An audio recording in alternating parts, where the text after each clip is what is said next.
30শে June মার্কেটে কি হতে চলেছে? দেখো, নিফটি যে সিচুয়েশনে রয়েছে, নিফটি কালকে গ্যাপ ডাউন মারার চান্সেস বেশি।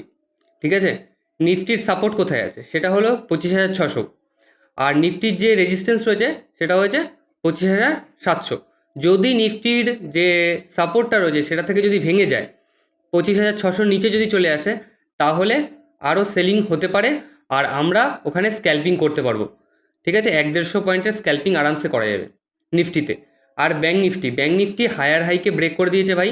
ঠিক আছে, তো ও হায়ার হাইকে ব্রেক করে দিয়েছে, 57,050 তার রেজিস্ট্যান্স ছিল, সেটাকে ব্রেক করে দিয়ে এখনও সে বাইং মুডে দেখাচ্ছে। ঠিক আছে, সে বাইং মুডে দেখাচ্ছে, তো আরামসে তোমরা বাইং করতে পারো যতক্ষণ না পর্যন্ত কোনো সেলিংয়ের জায়গা আসছে, ততক্ষণ পর্যন্ত বাইং করতে পারো। সেটা আমি বলে দেবো, যখন সেলিংয়ের জায়গা আসবে আমি বলে দেবো। ঠিক আছে, তো আরামসে বাইং করো ভাই। আর নিফটির জন্য একটু ওয়েট করে যাও, নিফটি যদি সেলিংয়ের মুডে আসে তো ভাই সেলিংয়ের দিকে আমরা ঢুকবো।